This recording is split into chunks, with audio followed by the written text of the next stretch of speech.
네, 안녕하세요, 여러분. 제가 잠깐 기도하고 그리고 오늘 말씀 증거하는 시간 갖겠습니다. 하나님 감사합니다. 안식 후 첫날, 오늘 주님께서 부활하신 날이십니다. 그래서 안식 후 첫날 새벽 이날을 기념하기 위해서 주님의 날, 우리가 매주마다 주일을 지킵니다. 그래서 주일입니다. 하나님,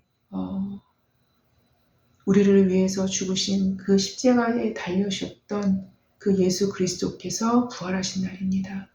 이 부활하심은 그 어떠한 부활하심이 아니라 십자가에 죽으신 자의 부활이십니다.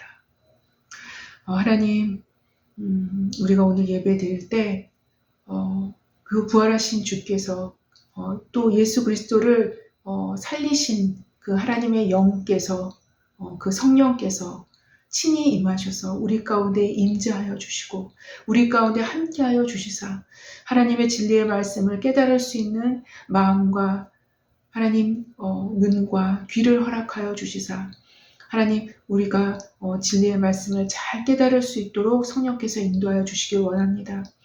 말씀을 듣는 자나 말씀을 전하는 자나 다 한 가지로 주의 거룩하신 말씀 앞에 섰습니다. 하나님 말씀을 전하는 자나 말씀을 듣는 자나 사실상 아무것도 아닙니다. 먼지와도 같은 자들이며 하나님 아무것도 아닌 자들이지만 하나님 그 말씀이 말씀되게 하시고 하나님 아버지 진리가 진리되게 하시는 그 성령 하나님으로 인하여 하나님 우리가 삽니다. 우리가 오늘도 살아갈 수 있는 그 힘과 능력을 받습니다. 하나님 성령 하나님께서 이 자리에 그래서 좌정하여 주시고 임하여 주시사 하나님 우리의 예배가 헛된 예배가 되지 아니하며 하나님 우리가 온전한 예배로 주님 앞에 나아갈 수 있도록 성령과 진리로 우리 가운데 함께하여 주시기를 원합니다.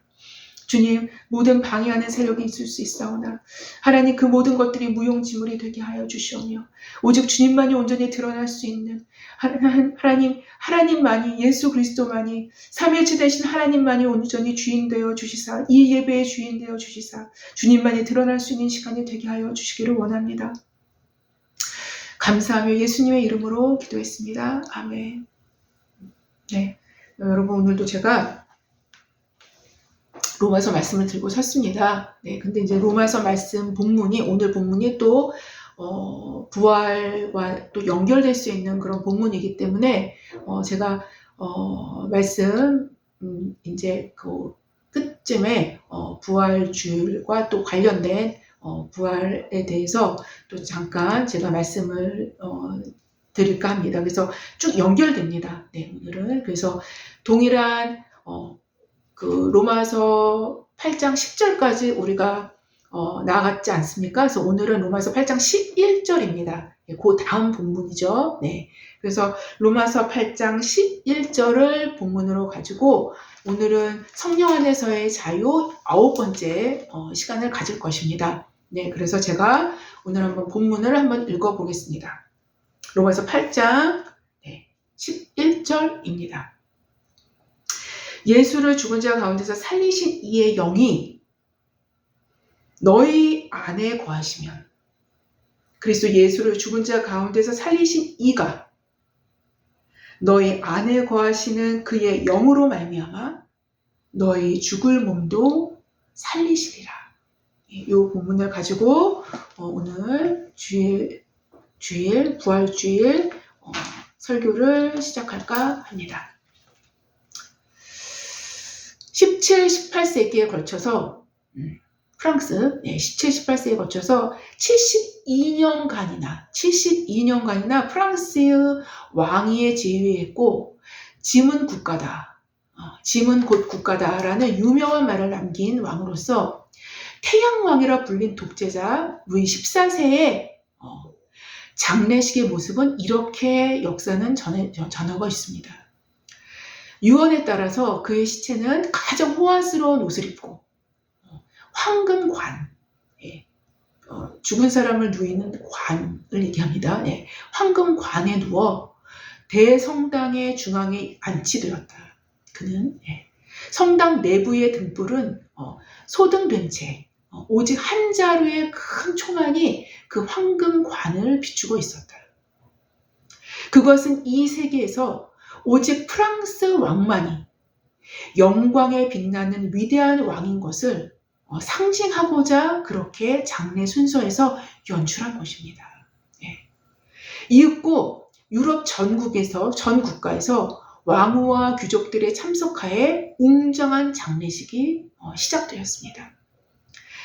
잠시 후 그런데 예식 중에 돌연 집례를 맡은 사제가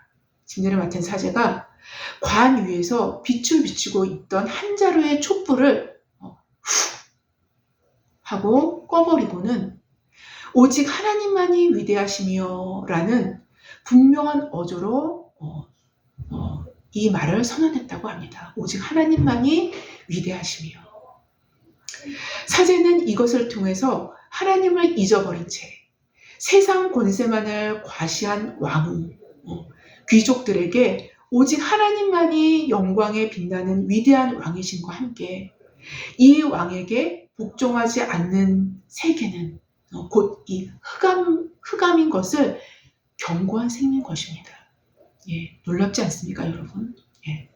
여러분, 인간의 이 세상의 삶은 그 어떤 부귀 영화를 누렸든 혹은 누렸든 간에 훅 불어버리면 꺼져버리는 한 자루의 초항도 같다는 것을 깨닫게 하기라도 하듯 그러한 퍼포먼스처럼 루이 14세의 장례식은 그렇게 끝나버린 것입니다. 그렇게 활용되어 버린 거예요.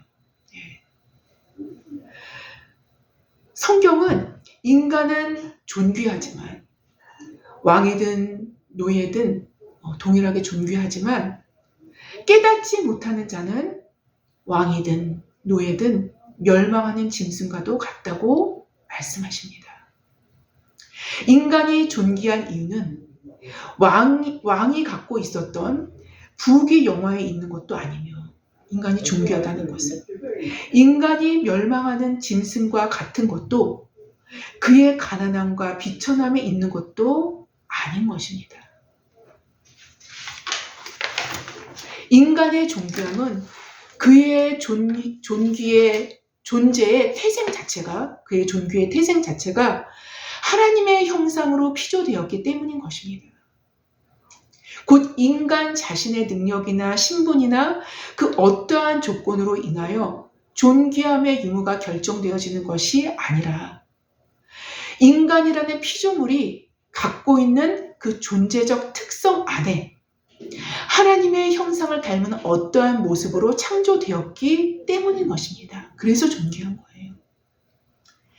여기에만 인간의 존귀함의 원형이 존재할 수 있는 것입니다. 바로 여기에서만 인간의 존귀함의 원형이 존재할 수 있는 거예요. 바로 이러한 그리스도교적 사고가 시대를 거쳐 우리의 시대까지 흘러오면서 인간 존중 사상과 인권이라는 개념들의 기초를 제공하게 된 것임은 너무도 많은 사상가들과 학자들이 입을 모아 인정하고 있는 사실인 거예요. 그럼에도 인간에게는 이러한 하나님의 형상이 온전히 보존되지 못했기 때문에 어그러진 모습 그리고 왜곡된 모습으로 지금까지 흘러온 것이기도 합니다. 이러한 하나님의 형상의 왜곡과 어그러짐은 곧 첫사람 아담의 범죄로 그 첫 출발점을 찾을 수 있으며 역사의 흐름은 곧 이러한 죄로 인해 어그러지고 왜곡된 하나님의 형상을 가진 인류의 민낯을 보여주는 시간의 흐름을 확인할 수 있게 하는 것이 바로 역사인 것입니다.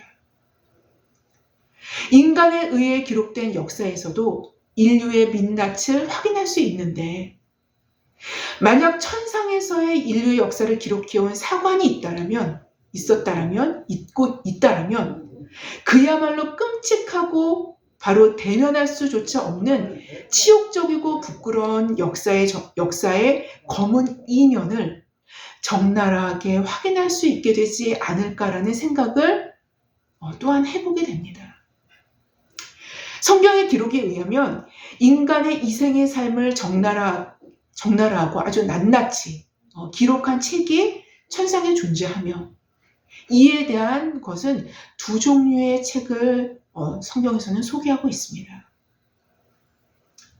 분명히 인간에 의해서 또한 인간에 의해서 쓰여진 역사는 반드시 숨겨져야만 하는 것들과 미화되어져야만 할 것들이 존재하기 마련이기에 인간에 의해서 쓰여진 책은 완전한 객관성과 참된 사실을 담보할 수 없지만 인간의 역사는 인간이 인간으로 의해서 쓰여진 그 역사는 그렇게 담보할 수 없지만 인류의 마지막 때, 곧 하나님의 인류의 최후의 심판 때에는 하나님에 의해서 인류가 최후 심판을 받게 될 그때에는 완전한 하나님의 공의와 정의가 실현될 것임을 성경은 증언하고 있다는 것입니다.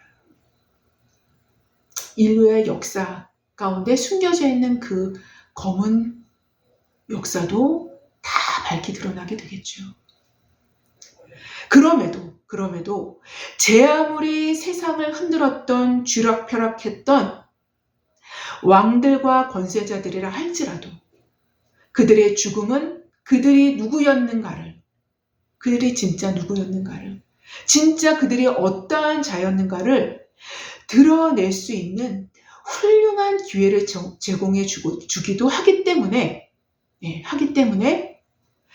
이로 인해서 이런 이유 때문에 인류의 역사가들에 의해 기록된 역사 또한 우리에게 어느 정도의 사실과 객관성을 확보케 하여 주기도 한다는 것 또한 분명한 사실이 되는 것입니다. 그래서 인류 가운데는, 역사 가운데는 이렇게 아이러니가 흐르는 것입니다. 이로써 우리가 생각할 수 있는 것은 인간 한 개인에 있어서도, 그리고 인간사, 곧 역사에 있어서도 죽음이라는 것은 무엇인가 중요한 역할을 하는 것임도 분명하다는 것입니다. 이 죽음이라는 것은 무엇인가가 중요한 역할을 하는 것임도 분명합니다. 죽음은 분명히 하나님의 형상으로 지음받은 피조물이 그 형상의 원래적 존귀함대로 살지 못하고 자신을 지으신 자를 거역했을 때 찾아 들어온 결과물이 죽음, 곧 사망이지 않습니까? 그럼에도 이러한 죽음조차도 하나님은 당신의 놀라운 경륜 가운데서 선용하시는 도구로 또한 재사용하심을 제가 전에도 말씀드린 바 있습니다.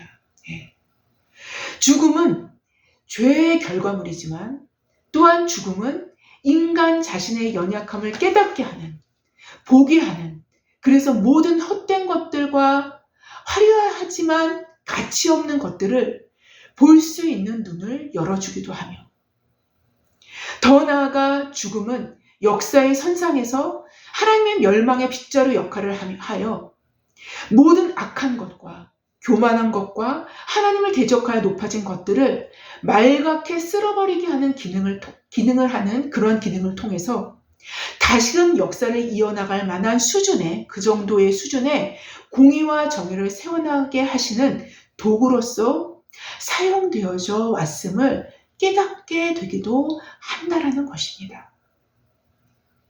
바로 죄로 인하여 사망에 들어왔지만 하나님의 지혜는 그 사망을 통하여 죄의 충만한 열매들을 산산조각 내시기도 하신다라는 것입니다. 그래서 하나님의 지혜는 이렇게 말씀하십니다. 악이 악인을 죽일 것이라. 그 악이 악인을 죽이는 거예요. 시편 34편 21절을 기록합니다. 또한 악인은 자기 악에 걸리며 그 죄의 줄에 매이나니. 잠언서 5장 22절의 말씀입니다. 악인과 죄인은 모두 죄를 짓습니다. 모두 죄를 져요. 그러나 죄인은 죄에 대하여 아주 수동적인 반면에 악인은 죄에 대하여 능동적이라고 표현할 수 있어요. 죄인은 연약하여 죄를 짓지만 악인은 죄를 즐기며 죄를 자신의 에너지로 삼습니다. 에너지화 시킵니다. 죄인은 죄를 지은 후에 후회하고 슬퍼하지만 악인은 죄를 지은 후에 즐거워하고 그 다음에 지을 죄를 계획합니다. 죄인은 죄를 지은 후에 후회하고 슬퍼하기에 시간이 지나면 지날수록 더 이상 후회하지 않겠다라는 나름대로 결심이 점점 더 들어가지 않겠습니까? 심어지지 않겠습니까? 그래서 시간이 지나면 지날수록 더 이상 후회하지 않도록 점점 더 자신을 죄의 방임에 두지 않도록 조심하게 됩니다. 결국 이러한 사람은 경건을 이루어가는 경건의 흐름을 타게 되기 마련이며 성령의 열매를 조금씩 맺어가게 되는 것입니다. 이것이 일반 성도들에게 나타나는 현상이죠. 그러나 악인은 죄 자체를 즐거워하고 죄를 통해 에너지를 얻기 때문에 끊임없이 죄를 필요로 하게 되기에 죄를 필요로 하게 되는 거예요. 죄를 태워서 그거를 에너지화 시키기 때문에 끊임없이 죄를 필요로 하게 되기에 시간이 지나도 죄만을 원하게 되며 하나님의 은혜가 부어져도 의를 배울 수 없게 되어지는 것입니다. 이사야 26장 10절은 악인에 대하여 이렇게 기록합니다. 악인은 은총을 입을지라도 의를 배우지 아니하며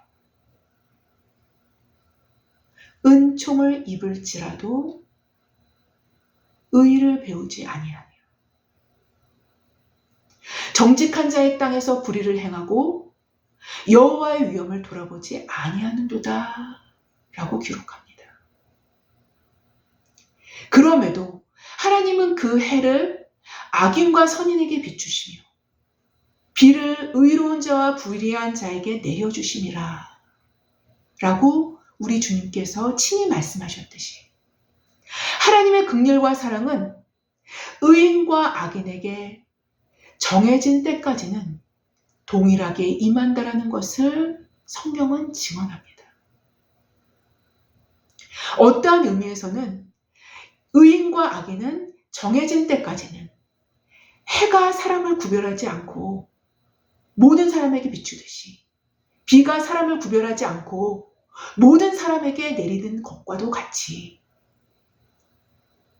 의인과 악인은 정해진 때까지는 사람들 앞에서는 숨겨진 채 살아가게 된다라는 의미로도 해석할 수 있겠습니다.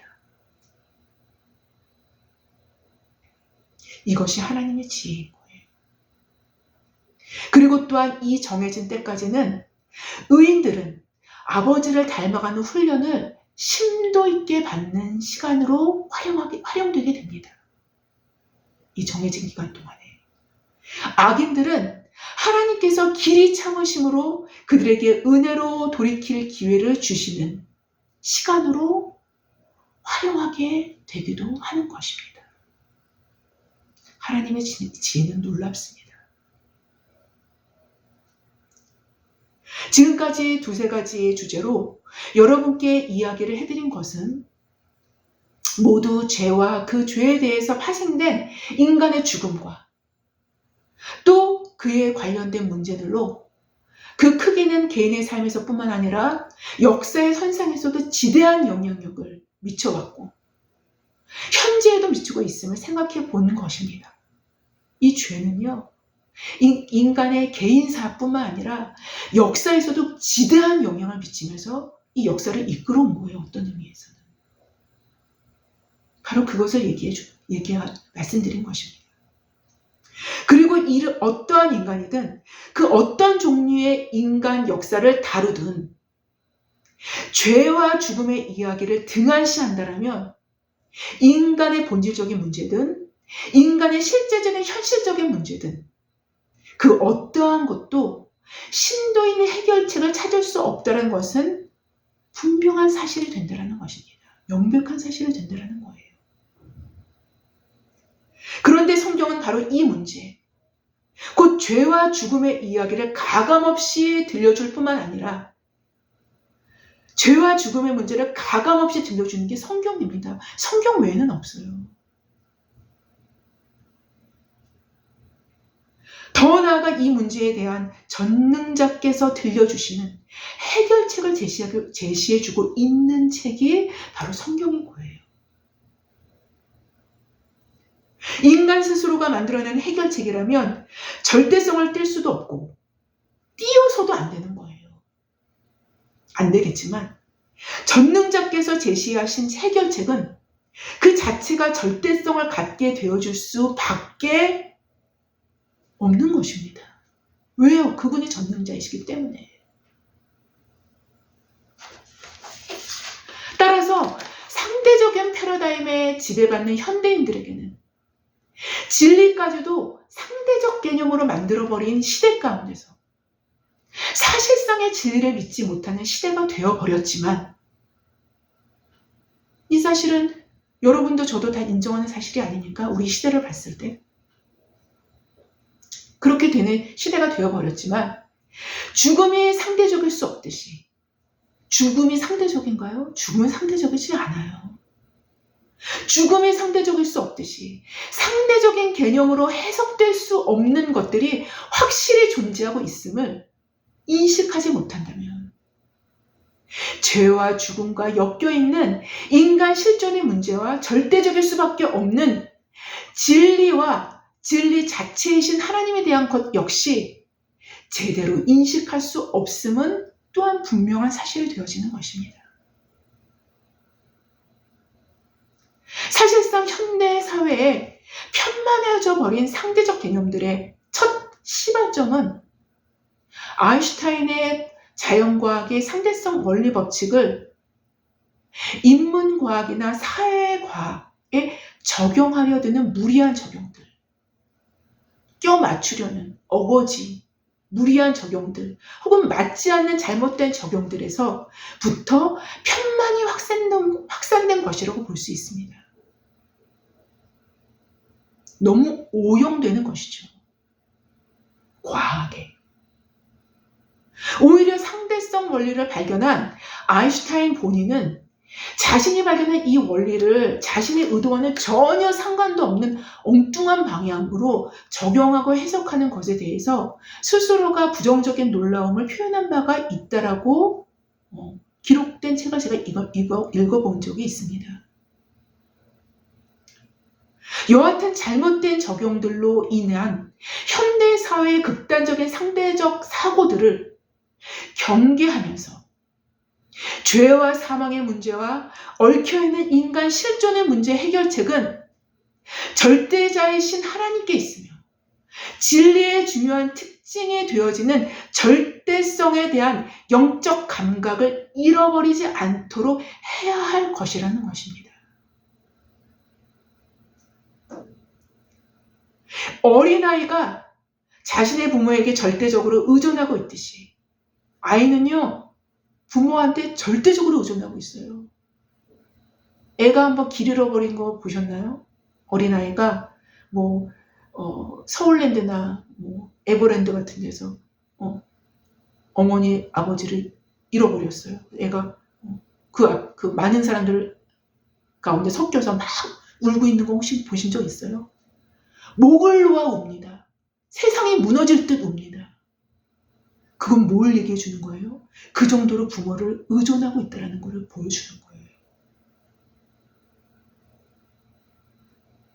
바로 어린아이의 특성은요, 의존성인 거예요. 절대적으로 의존하는 것입니다. 자기의 생명을 다 바쳐 의존하는 거예요.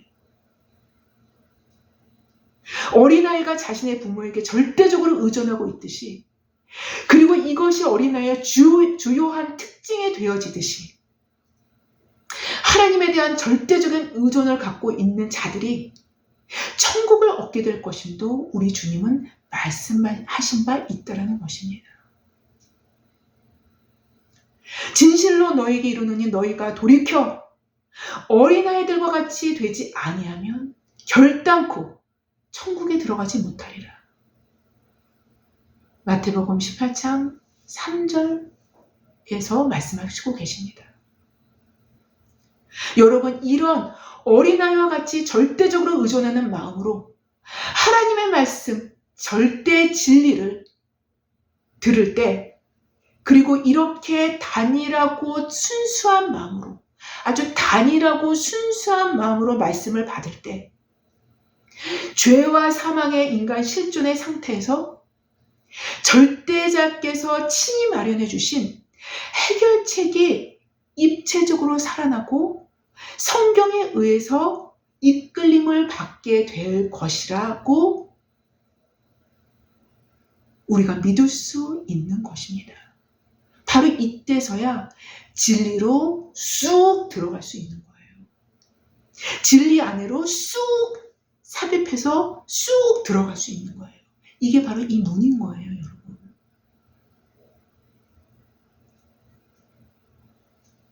인간의 몸은 결국에 죽는다라는 것은 시대를 초월해서 지구상의 그 어떤 장소에 거하든 모든 인류가 이 보편적 사실을 부인할 수 없어요.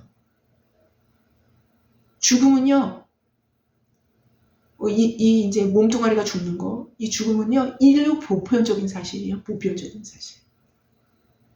이 보편적 사실을 거부한다면 그 사람은 시대를 초월해서 공간을 초월해서 망상가로 낙인 찍힐 거예요. 망상가로. 분명하죠. 인간이라면 자신이 아직 경험해보지 않은 사실이라 하더라도 반드시 삶의 끝에는 죽음이 기다리고 있음을 압니다. 왜냐하면 인간은 자신의 가까운 사람들의 죽음을 통해서 간접적으로 죽음이 무엇인가에 대해서 학습되어져 왔기 때문이며 그들과 마찬가지로 자신도 역시 죽게 될 것임을 알기 때문인 거예요. 따라서 이러한 동서고금을 막론하고 시대를 막론하고 이 사실을 부인하려 드는 것만큼 어리석은 것이 없다라는 것을 인간의 이성은 잘 알고 있기 때문인 것입니다.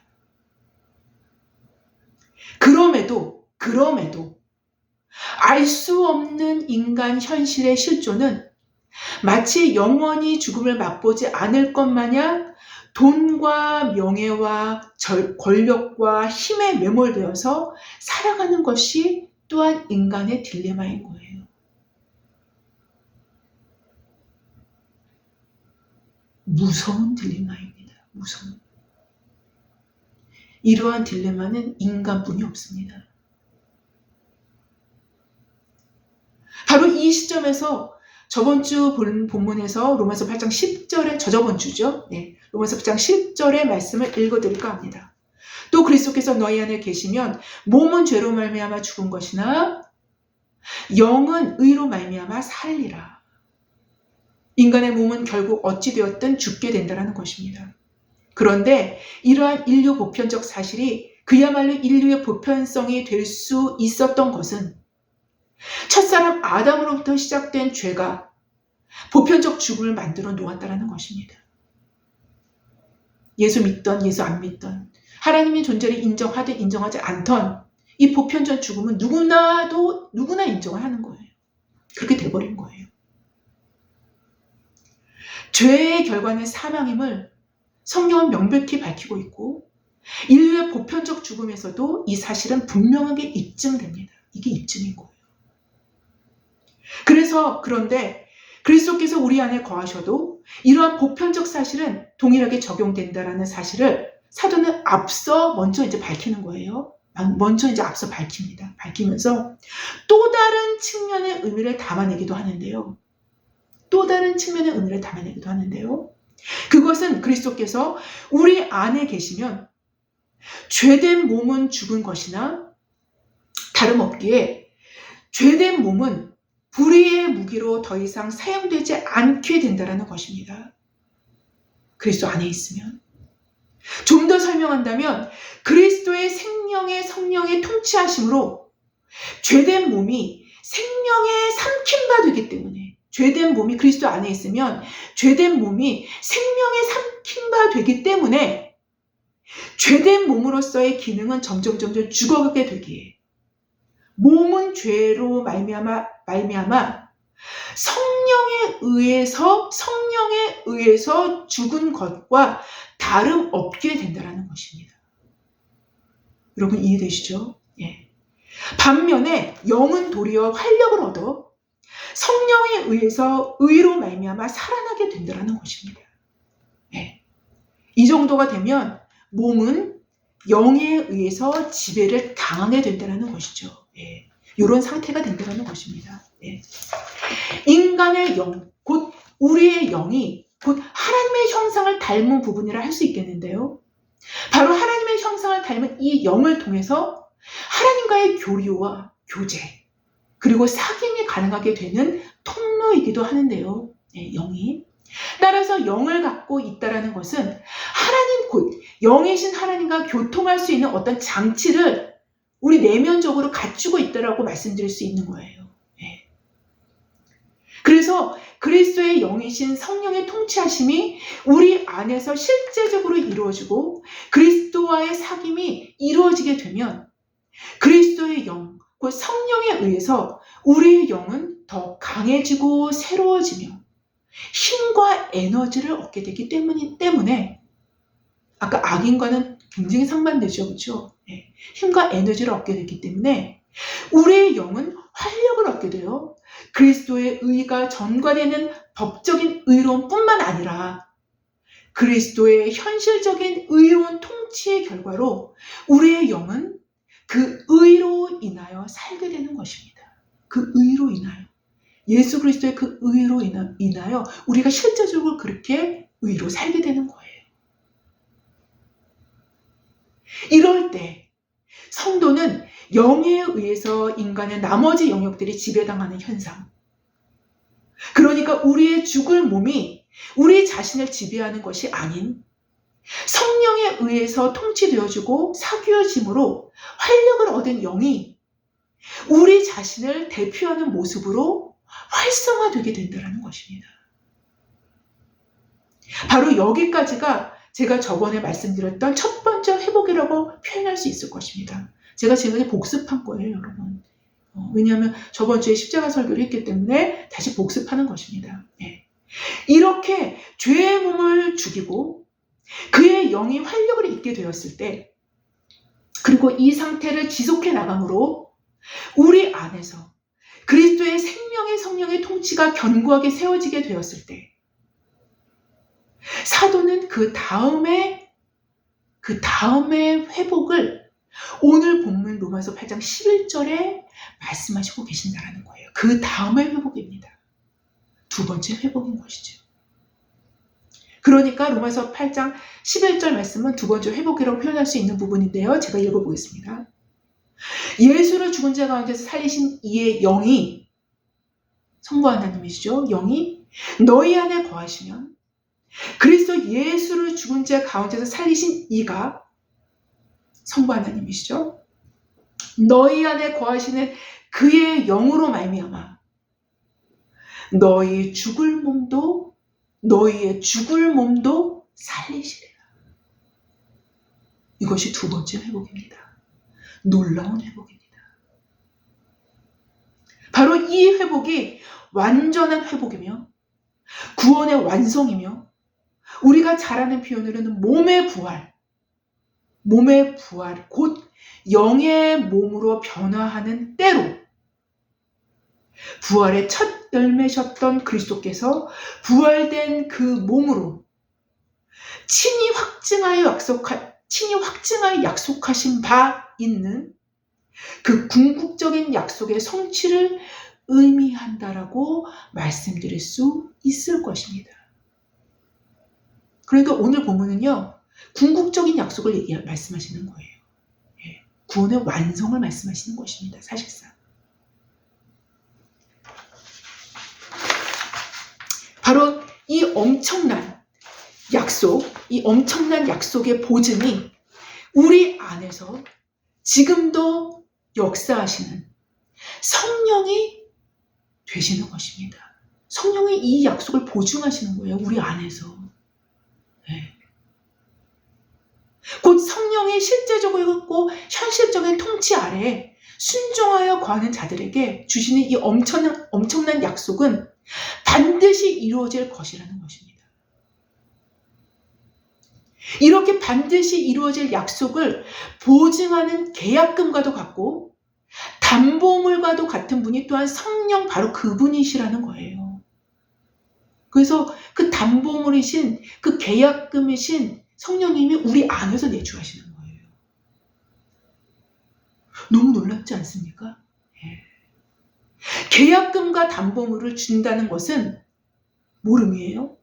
반드시 그 계약을 이루시겠다라는 확실한 보증을 의미하는 것이기에 우리 안에 성령의 점거하심, 우리 안에서 성령의 점거하심, 성령의 점유하심은 성령의 점거하심, 성령의 점유하심은 바로 그것 자체가 우리가 받게 될 확실한 약속을, 그 엄청난 약속을 보증하는 의미를 갖게 되는 것입니다.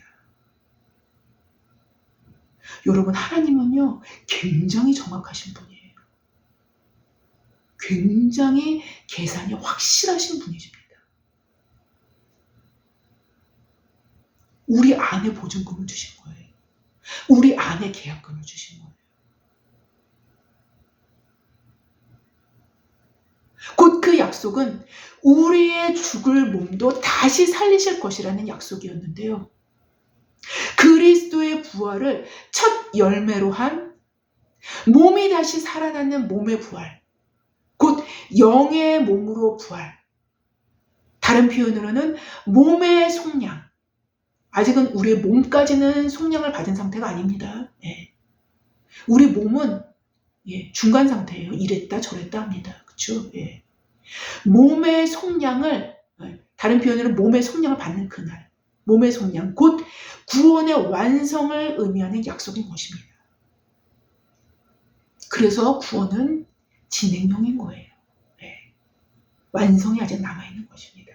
성경을 잘 보셔요. 그런데요, 여러분, 성경에서 몸이라는 용어의 의미는 상당히 가치 중립적인 의미를 지니고 있는데요.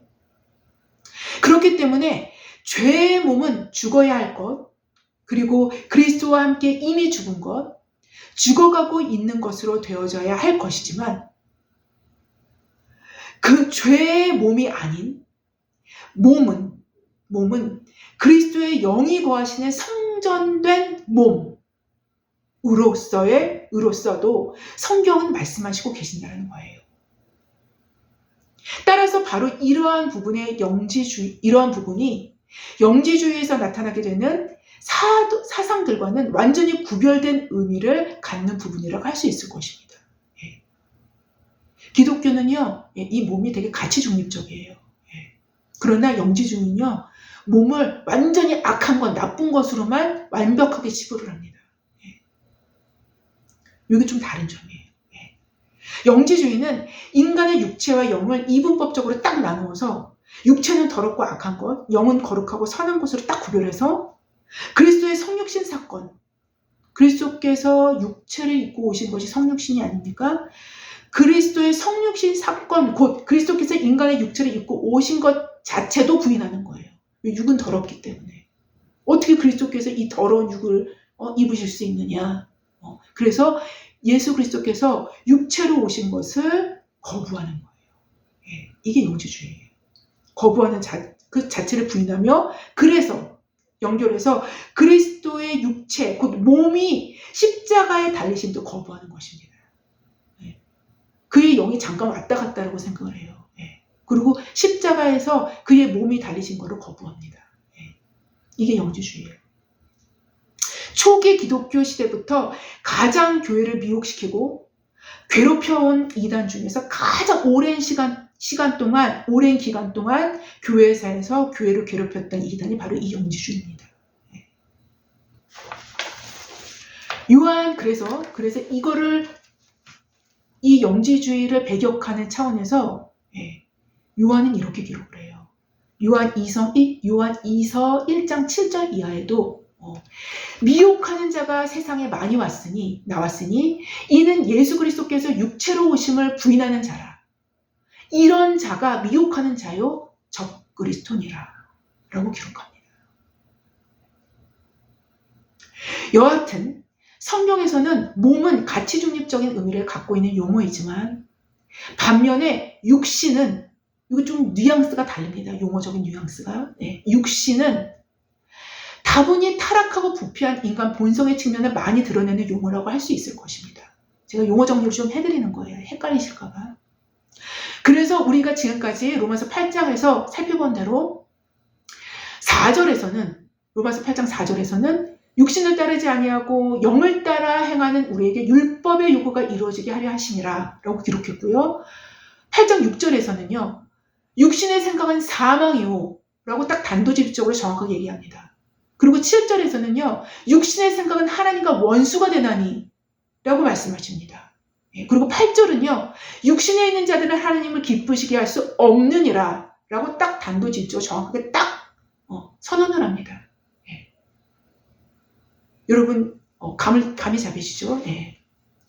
그래서 오늘 본문의 로마서 8장 11절은 이렇게 기록을 합니다.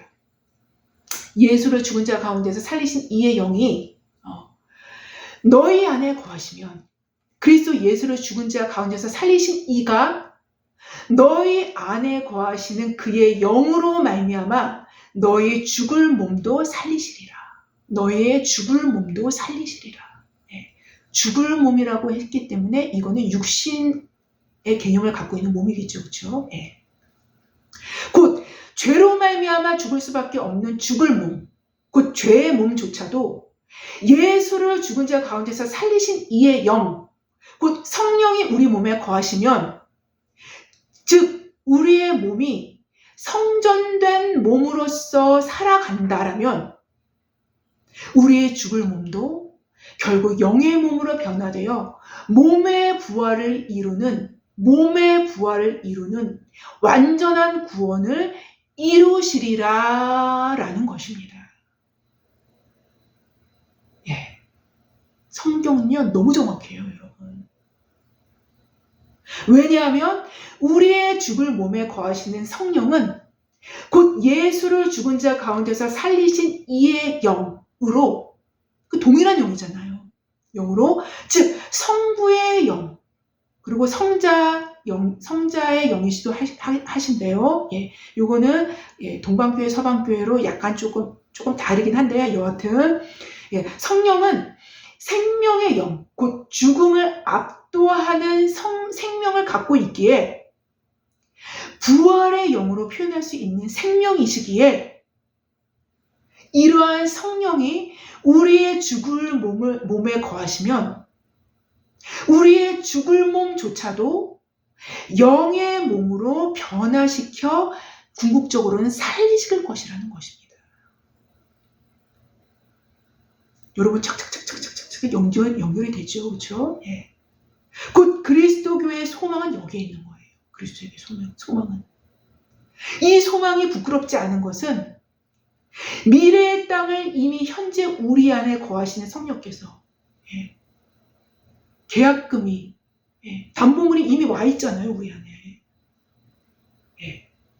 이미 현재 우리 안에 거하시는 성령께서 친히 자신이 계약금이 되시고 담보물이 되사 매입하셨기 때문인 거예요. 소망을 이미 매입하신 거예요. 그분이. 너무너무 놀랍습니다. 기독교적인 소망은요, 살아있는 소망이에요. 완전한 소망입니다. 일반 희망이랑 이런 거랑 완전히 급이 틀리고 차원이 틀립니다, 여러분. 따라서 그리스도교의 소망은 단순한 희망사항이 아니라 성자 예수 그리스도의 십자가와 부활로, 그리고 성령 하나님의 우리 안에서 현재적으로 보증으로 약속하신 강력한 흔들 수 없는 소망인 거예요. 흔들 수 없는 소망인 거예요. 이 온 지구가 다 흔들려져도요, 이 소망은 흔들리지 않습니다. 온 우주가 다 흔들려서 온 우주가 다 잿더미가 돼도 이 소망은 흔들리지 않아요. 이런 소망입니다.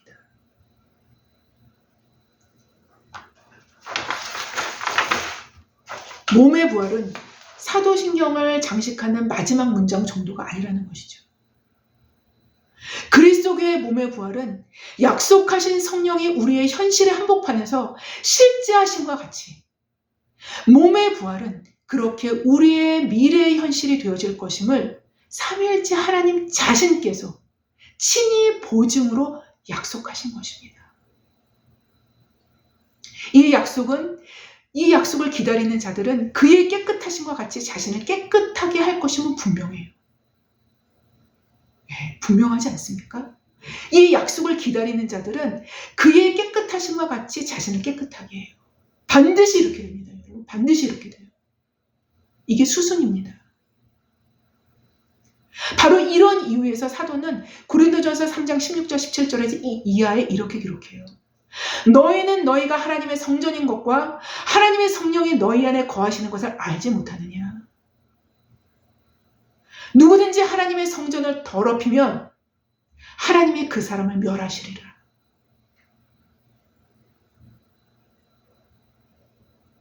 하나님의 성전은 거룩하니 너희도 그러하니라. 얄짤 없습니다. 너무 명백합니다. 또한 사도는 데살로니가 교인들에게 평강의 하나님이 친히 너희를 온전히 거룩하게 하시고 또 너희의 온 영과 혼과 몸이 우리 주 예수 그리스도께서 강림하실 때에 흠 없이 보존되기를 원하노라 라고 데살로니가 전서 5장 23절에 기록합니다. 이게 다 의미가 있는 거예요, 여러분. 그냥 쓰여진 게 없습니다. 영과 혼과 몸과 흠 없게 보존되기를 원하노라. 오늘은 우리 인간의 실존적 현주소인 죄와 그 죄의 결과로 주어진 죽음, 그리고 죽음과 죄로 얽혀진 역사의 문제들을 통해 인류의 보편적 문제들 안에 뚜렷하게 확인되어질 수밖에 없는 성서가 지목하고 있는 바로 그 문제들, 그리고 성서가 제시하는 해결책을 생각하면서 오늘 본문을 접하는 시간을 가졌습니다.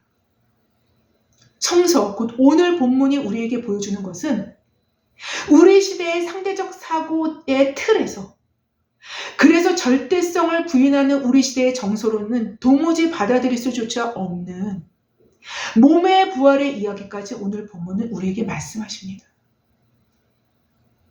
그리고 이러한 부활을 보증하고 확증하기까지 약속까지 하신다는 거예요.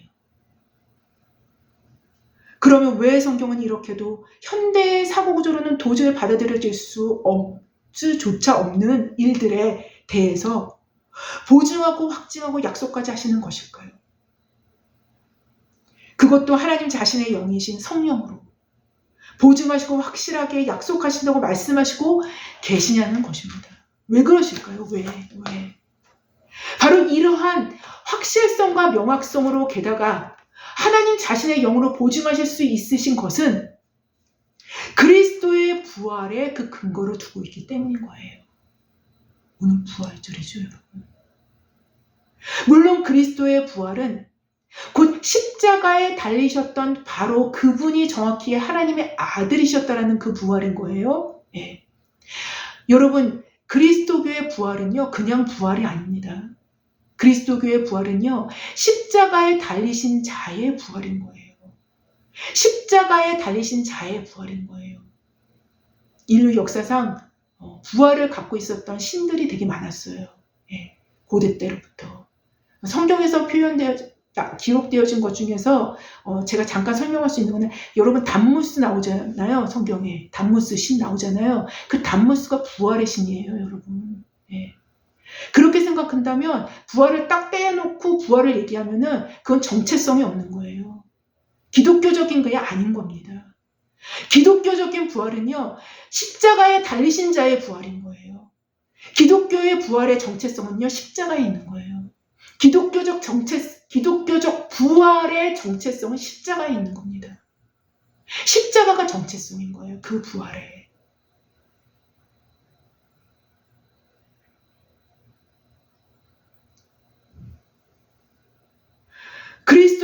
그리스도의 부활은 곧 십자가에 달리셨던 바로 그분이 정확히 하나님의 아들이셨으며 그에게는 대제사장들과 바리새인 그리고 헤롯과 유대 백성들이 고발했던 죄들이 전혀 근거 없는 것으로서 오로지 자신의 죄가 아닌 인류의 죄를 대신 지시고 죽으신 죽음이었음을 하나님께서 친히 입증해 주신 사건이 부활 사건으로 드러난 것입니다. 그 사건이 하나님의 아들의 죽음이었었다는 거예요. 즉 하나님께서 예수의 무죄함과 자신의 친아들됨을 부활로 입증해 주신 사건이 부활 사건인 것입니다. 만약 부활이 없었다면 곧 하나님께서 부활 사건을 통해서 그리스도께서 자신의 아들됨을 명백히 선언해 주시지 않았다면 그리스도의 죽으심은 삼위일체 하나님의 신현 가운데서만 인간들을 위한 깊은 사랑의 희생의 신비로 인간들 편에서는 전혀 모르는 채 완전히 묻힌 채 그저 미스테리로 남았을 뿐이지 어느 인간도 그 어떤 사람도 삼위일체 하나님께서 치르셨던 희생을 결코 영원히 알 수 없게 될 것이며 결코 알 수 없게 될 것이며 인간의 인식 능력이 그렇게까지 안 됩니다, 여러분. 결코 영원히 알 수 없게 될 것이며 인간의 인식 능력으로는 결코 이해할 수 없는 그래서 그 누구도 구원을 향해서 나아갈 수 없는 그래서 인류에게는 침묵 속에 감추어지게 되었을지 모르겠어요. 더 나아가 그리스도의 온전한 순종은 죽음에 삼키워져서 침묵 속에 묻혀버렸을 것입니다.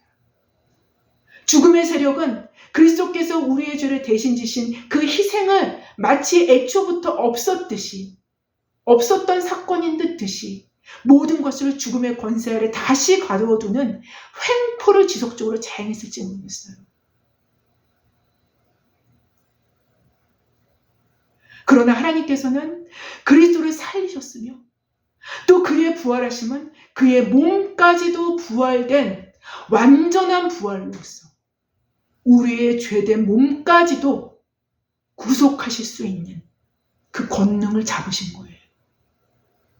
곧 우리의 몸의 부활까지 이르게 하는 확실한 근거를 자신의 몸으로 곧 그와 그의 부활의 몸으로 확립해 주신 거예요.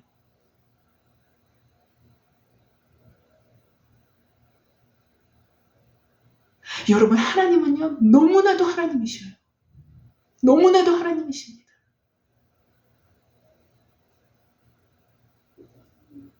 바로 그래서 부활의 첫 열매는 그리스도요.